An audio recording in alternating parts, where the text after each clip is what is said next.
you would have no, Listen to Mr. this. President, you said you would have no problem with releasing the full video of that strike on September 2nd off the coast of Venezuela. Secretary Hegseth now says.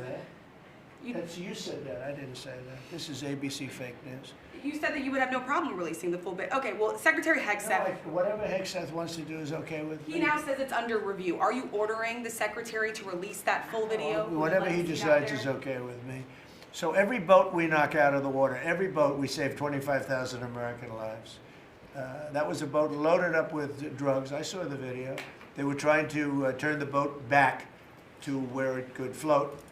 And we didn't want to see that because that boat was loaded up with drugs just like everything else. But every boat we shoot down, and I don't know if you know, we're 92 or 94% down in drugs coming in by the sea. And we're trying to find who are the 6%. Because I don't know, people aren't liking to drive boats right now loaded up with drugs. But every single, think of that, every single boat we shoot out, on average, we save 25,000 American lives. Do you feel okay about that, Court? Keep us safe. Okay, I know my man. What about you, Bill? Are you okay with that? I'm totally fine with Are that. you committed to releasing the full video? Didn't I just tell you that? You said that it was You're up the to most Secretary Hegseth. obnoxious reporter in the whole place.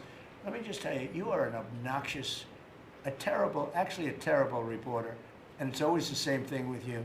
I told you, whatever Pete Hegseth wants to do is okay with me. This video, released by the Department of Defense, captures the moment the U.S. first strikes a Venezuelan boat that the U.S. government says was carrying illegal drugs. The White House now saying that Defense Secretary Pete Hegseth authorized U.S. Navy Admiral Frank Bradley to act. While speaking at an event in California Saturday, Secretary Hegseth defended the Trump administration's actions. If you're working for a designated terrorist organization and you bring drugs to this country in a boat, we will find you and we will sink you. Since September, the U.S. military has destroyed 23 boats, killing at least 87 people. All say were tied to drug trafficking. Some strikes, particularly a second on this same boat, are drawing criticism. You don't need that kind of firepower to do that tactical. In the September 2nd attack, 11 people were reportedly on the boat. After a first strike, 2 survivors were seen clinging to the wreckage, according to some who have seen video of the full attack. Then, more strikes, killing them and sinking the vessel. It is considered a war crime to kill shipwrecked people. Now, many are scrutinizing what happened and are calling for an investigation. These are, in my opinion, criminal actions or should be investigated as such. Sources familiar with Bradley's remarks say he told lawmakers the small boat that was hit was heading towards a larger vessel that was bound for Suriname, a small South American country east of Venezuela, known by U.S. drug enforcement officials as a route for drugs headed to Europe. Bradley reportedly telling lawmakers the 2 survivors did not appear to have a radio. They watched the men struggle to overturn what was left of the boat, and there was no position to make a distress call. There are still big questions about whether this is a legitimate approach, simply going after all manner of drug facilities. Both the House and Senate Armed Services Committees have launched inquiries into what happened. I'm Jen Sullivan reporting.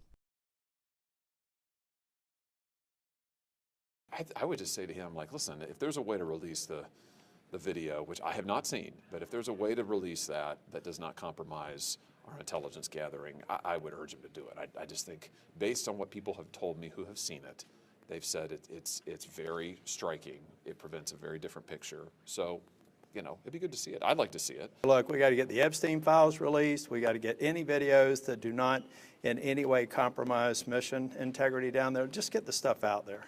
And what do you think? How do you think people will react? Voters will react if they don't? I think we need to see. Everybody's trying to think about what's in it. That's why it's so important to get the videos out there so we can objectively take a look at it ourselves. I just think we have to be as transparent as possible. I would predict this evidence will shock the conscience of America. It will shock America's conscience if it becomes public, as it must, whether it's tomorrow or next week.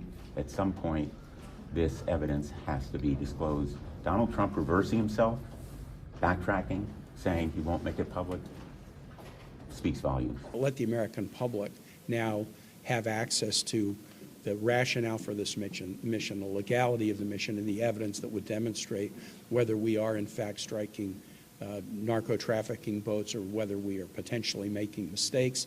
We struck a submersible. There were 2 survivors about a month after the September 2nd strike. We returned those survivors to their countries of origin.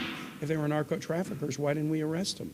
Why didn't we use them to deliver evidence against kingpins, to send them back home and let them be released in the general population? Suggest that we weren't sure that they were narco-traffickers at all.